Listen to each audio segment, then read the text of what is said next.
Kisah Umar bin Khattab radhiyallahu an. Assalamualaikum warahmatullahi wabarakatuh.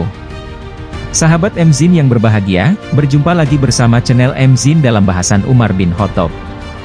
Semoga sahabat MZin selalu dalam keadaan sehat walafiat, rizki yang melimpah, dan selalu mendapatkan rahmat Allah Subhanahu wa Ta'ala. Tak lupa pula semoga sahabat MZin berkenan untuk like, subscribe dan komen. Terima kasih bagi sahabat MZin yang telah melakukan like, subscribe dan komen. Sahabat MZin yang berbahagia, pada kisah sebelumnya disebutkan Persia bagi orang Arab ketika itu sangat mengerikan. Ada sebagian yang menduga bahwa Khalid dapat mengalahkan Persia karena pada mulanya mereka menganggap Khalid enteng, sehingga tidak menghadapinya dengan kekuatan yang akan dapat memukulnya mundur. Sahabat MZin yang berbahagia, bagaimanakah kisah selanjutnya? Mari kita simak baik-baik agar sahabat MZin dapat ilmu yang bermanfaat, amal yang diterima dan mendapat pengetahuan yang tidak terkalahkan. Sahabat MZin yang berbahagia, inilah kisahnya. Pidato pertama. Hari ketiga ia datang ke masjid, dan selesai bayat ia berkata, orang Arab ini seperti unta yang jinak, mengikuti yang menuntunnya kemana saja dibawa. Tetapi saya, demi Allah, akan membawa mereka ke jalan yang benar. Orang makin banyak memperhatikan Umar. Terbayang oleh semua hadirin yang ada di masjid, bahwa orang ini akan membawa malapetaka kepada mereka, karena sikapnya yang begitu tegar dan keras. Umar dapat menangkap perasaan itu dari wajah mereka. Ketika orang sudah banyak berkumpul akan melaksanakan salat lohor, Umar naik ke tangga mimbar setapak demi setapak dan berkata, "Saya mendapat kesan, orang merasa takut karena sikap saya yang keras." Kata mereka, Umar bersikap demikian keras kepada kami, sementara Rasulullah masih berada di tengah-tengah kita, juga bersikap keras demikian sewaktu Abu Bakar menggantikannya. Apalagi sekarang, kalau kekuasaan sudah di tangannya. Benarlah orang yang berkata begitu. Ketika itu saya bersama Rasulullah, ketika itu saya budak dan pelayannya. Tak ada orang yang mampu bersikap seperti Rasulullah, begitu ramah, seperti difirmankan Allah. Sekarang sudah datang kepadamu seorang Rasul dari golonganmu sendiri. Terasa pedih hatinya bahwa kamu dalam penderitaan, sangat prihatin ia terhadap kamu, penuh kasih sayang kepada orang-orang beriman.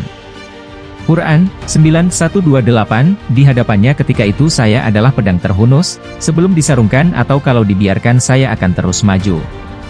Saya masih bersama Rasulullah sampai ia berpulang ke rahmatullah dengan hati lega terhadap saya. Alhamdulillah, saya pun merasa bahagia dengan Rasulullah. Setelah itu datang Abu Bakar memimpin muslimin. Juga sudah tidak asing lagi bagi saudara-saudara, sikapnya yang tenang, dermawan dan lemah lembut. Ketika itu juga saya pelayan dan pembantunya. Saya gabungkan sikap keras saya dengan kelembutannya. Juga saya adalah pedang terhunus, sebelum disarungkan atau kalau dibiarkan saya akan terus maju. Saya masih bersama dia sampai ia berpulang ke rahmatullah dengan hati lega terhadap saya. Alhamdulillah, saya pun merasa bahagia dengan saya yang akan mengurus kalian. Ketahuilah saudara-saudara, bahwa sikap keras itu sekarang sudah mencair. Sikap itu hanya terhadap orang yang berlaku zalim dan memusuhi kaum muslimin. Tetapi buat orang yang jujur, orang yang berpegang teguh pada agama dan berlaku adil, saya lebih lembut dari mereka semua. Saya tidak akan membiarkan orang berbuat zalim kepada orang lain atau melanggar hak orang lain. Pipi orang itu akan saya letakkan di tanah dan pipinya yang sebelah lagi akan saya injak dengan kakiku sampai ia mau kembali kepada kebenaran. Sebaliknya, sikap saya yang keras, bagi orang yang bersih dan mau hidup sederhana, pipi saya ini akan saya letakkan di tanah. Dalam beberapa hal, saudara-saudara berhak menegur saya. Bawalah saya ke sana, yang perlu saudara-saudara perhatikan, ialah, saudara-saudara berhak menegur saya agar tidak memungut pajak atas kalian atau apapun yang diberikan Allah kepada saudara-saudara, kecuali demi Allah, saudara-saudara berhak menegur saya, jika ada sesuatu yang di tangan saya agar tidak keluar yang tak pada tempatnya. Saudara-saudara berhak menuntut saya agar saya menambah penerimaan atau penghasilan saudara-saudara, insya Allah, dan menutup segala kekurangan, saudara-saudara. Berhak menuntut saya agar saudara-saudara tidak terjebak ke dalam bencana, dan pasukan kita tidak terperangkap ke tangan musuh. Kalau saudara-saudara berada jauh dalam suatu ekspedisi, sayalah yang akan menanggung keluarga yang menjadi tanggungan saudara-saudara. Bertakwalah kepada Allah, bantulah saya mengenai tugas saudara-saudara, dan bantulah saya dalam tugas saya menjalankan amar ma'ruf nahi munkar, dan bekalilah saya dengan nasihat-nasihat saudara-saudara sehubungan dengan tugas yang dipercayakan Allah kepada saya demi kepentingan saudara-saudara sekalian. Demikianlah apa yang sudah saya sampaikan, semoga Allah mengampuni kita semua. Sesudah menyampaikan pidatonya itu Umar turun dari mimbar dan langsung memimpin sembahyang. Selesai sholat ia pergi meninggalkan mereka. Hadirin masih merenungkan apa yang mereka dengar tadi. Mereka memang sudah mengenal Umar sebagai yang suka berterus terang, lahirnya sama dengan batinnya, yang dikatakannya dan yang tidak dikatakannya sama. Mereka sudah mengenalnya sebagai orang yang adil dengan segala kekerasan watak dan kekasarannya. Ternyata kini dia sendiri yang mengatakan bahwa sikap kerasnya itu hanya ditujukan kepada orang-orang zalim. Dia tidak menipu mereka ketika mengatakan bahwa bagi orang yang jujur dan adil ia akan lebih lembut dari mereka semua. Yang harus mereka akui dan tak boleh dilupakan, dalam beberapa hal mereka juga sudah mengenalnya ia bersikap ramah. Di samping itu ia sudah berjanji akan menambah penerimaan dan penghasilan mereka dan akan menjadi pelindung keluarga mereka selama mereka berada jauh di medan perang. Bukankah sudah seharusnya mereka mencurahkan segala kepercayaan kepadanya dan memenuhi seruannya itu kalau mereka kehebatan Persia? Sekarang Umar datang kembali hendak melakukan sholat asar, kemudian mengadakan mobilisasi untuk diberangkatkan bersama Muzanah. Tetapi mereka tampaknya masih tampak enggan. Ketika itu Muzanah hadir, dan ia mendesak sekali kepada Umar agar kaum murtad yang sudah jelas-jelas bertobat diperbantukan kepadanya, mereka lebih mampu dalam memerangi Persia. Ia makin keras mendesak tatkala Umar memerintahkan para tawanan perang keluarga kaum murtad dikembalikan kepada keluarga-keluarga mereka. Yakin dia bahwa perintah ini akan membuat mereka lebih siap berangkat bersama dia. Melihat Umar tidak segera menjawab permintaannya itu dan melihat orang makin banyak yang menyetujui Umar dan pemerintahannya, harapannya mereka akan segera maju sesuai dengan seruan Khalifah untuk bergabung kepadanya. Tetapi melihat keengganan mereka dan di wajah mereka terlihat bahwa muka-muka orang Persia memang sangat mereka benci karena bengisnya mereka berkuasa, tindakan mereka yang sewenang-wenang dan keserakahannya menguasai bangsa-bangsa lain. Muzanah tampil berpidato di hadapan mereka. Saudara-saudara, jangan takut menghadapi wajah mereka. Kami sudah menjelajahi desa Persia dan kami dapat mengalahkan mereka di kanan kiri sawat. Kami hadapi dan kami hancurkan mereka. Jadi yang sebelum kita sudah mempunyai keberanian menghadapi mereka, maka yang sesudahnya juga insya Allah demikian. Umar menyimak kata-kata Muzanah itu dan melihat dampaknya yang baik pada pendengarnya. Setelah berdiri dan berpidato di hadapan mereka, di antaranya ia mengatakan, di Hijaz sudah tak ada lagi rumah buat kita kecuali di tempat mencari rumput, dan kekuatan penduduknya hanya dengan itu. Manalah orang-orang asing kaum muhajirin itu dari yang sudah dijanjikan Allah. Mengembaralah di muka bumi, bumi yang akan diwariskan kepada kamu sekalian, seperti dijanjikan Allah dalam kitabnya. Ia berfirman untuk memenangkannya di atas semua agama. Allah akan memenangkan agamanya, akan memuliakan pembelanya dan mewariskan bangsa-bangsa kepada yang berhak. Manakah hamba Allah yang salah itu? Sesudah menyimak kata-kata Muzanah dan Umar, orang banyak itu merasa sangat tercela dengan sikap mereka yang masih malas-malas itu. Mereka sudah membela Rasulullah dan memuliakan agama Allah, tetapi mengapa dengan seruan Umar mereka tak mau beranjak? Mereka maju mundur, maukah mereka menyambut seruan itu ataukah masih akan tetap enggan?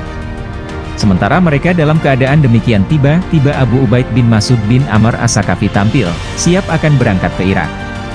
Dialah orang pertama yang menyambut tugas ini. Menyusul kemudian orang kedua, Salid bin Qais. Ketika itulah orang baru datang mengerumuni mereka dan mereka sepakat akan berangkat bersama-sama. Jumlah mereka mencapai 1000 orang dari Madinah. Umar senang sekali melihat mereka sudah berkumpul demikian. Jantungnya tergetar karena rasa bersyukur kepada Persia. Sekarang Umar datang kembali hendak melakukan sholat asar, kemudian mengadakan mobilisasi untuk diberangkatkan bersama Muzanah. Tetapi mereka tampaknya masih tampak enggan. Ketika itu Muzanah hadir, dan ia mendesak sekali kepada Umar agar kaum murtad yang sudah jelas-jelas bertobat diperbantukan kepadanya, mereka lebih mampu dalam memerangi Persia. Ia makin keras mendesak tatkala Umar memerintahkan para tawanan perang keluarga kaum murtad dikembalikan kepada keluarga-keluarga mereka. Yakin dia bahwa perintah ini akan membuat mereka lebih siap berangkat bersama dia. Melihat Umar tidak segera menjawab permintaannya itu dan melihat orang makin banyak yang menyetujui Umar dan pemerintahannya, harapannya mereka akan segera maju sesuai dengan seruan khalifah untuk bergabung kepadanya. Tetapi melihat keengganan mereka dan di wajah mereka terlihat bahwa muka-muka orang Persia memang sangat mereka benci karena bengisnya mereka berkuasa, tindakan mereka yang sewenang-wenang dan keserakahannya menguasai bangsa-bangsa lain. Muzanah tampil berpidato di hadapan mereka, "Saudara-saudara, saudara-saudara jangan takut menghadapi wajah mereka.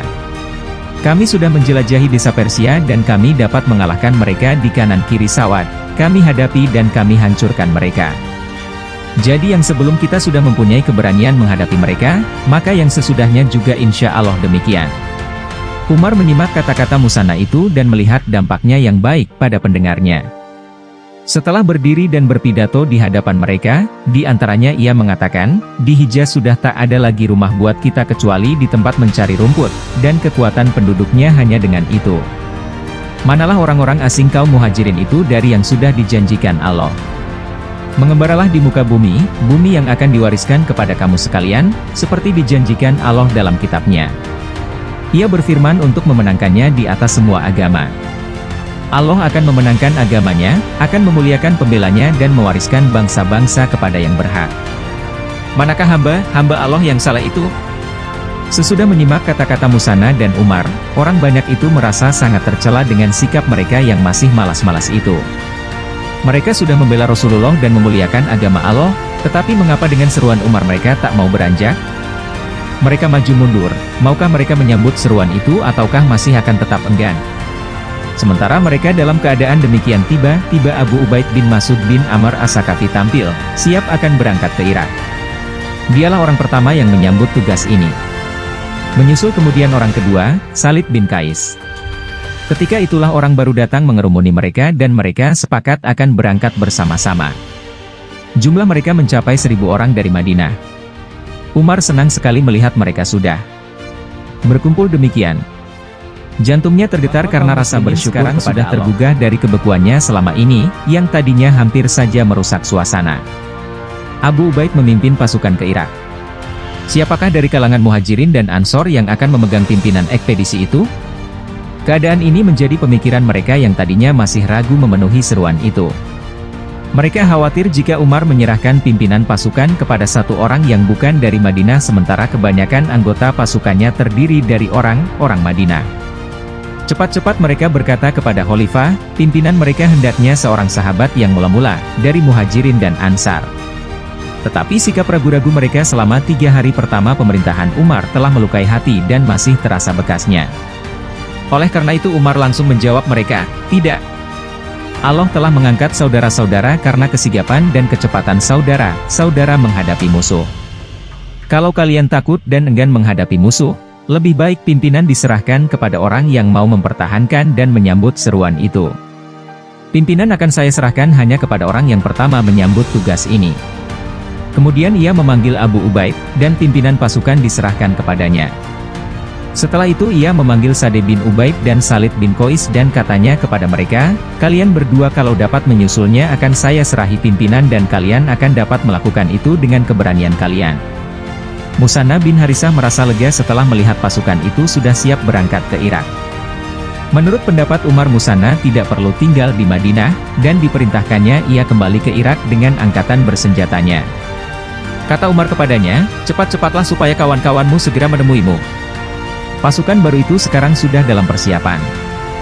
Bila mana waktu keberangkatan sudah dekat, Umar berpesan kepada Abu Ubaid, "Dengarkanlah dari sahabat-sahabat Nabi Shallallahu Alaihi Wasallam dan ajaklah mereka bersama-sama dalam hal ini.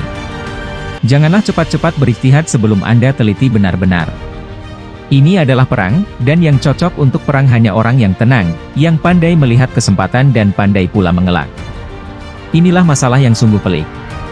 Dengan ilham yang diberikan Allah kepadanya, dalam 4 hari pemerintahannya ia telah dapat mengatasinya, sehingga kesibukannya dalam soal ini tidak sampai mengganggu pikirannya dalam menghadapi soal-soal lain yang sekarang sedang bertimbun di depannya.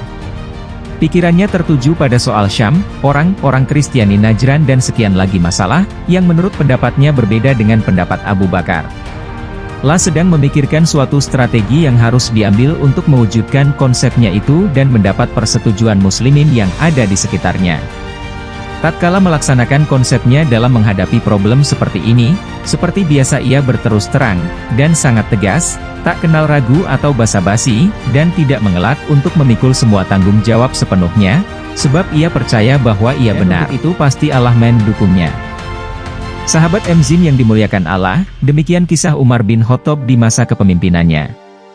Semoga kisah ini bermanfaat bagi sahabat Mzin semua. Dan sahabat Mzin dapat like, subscribe, dan komen. Sampai jumpa kembali di kisah berikutnya. Wassalamualaikum warahmatullahi wabarakatuh.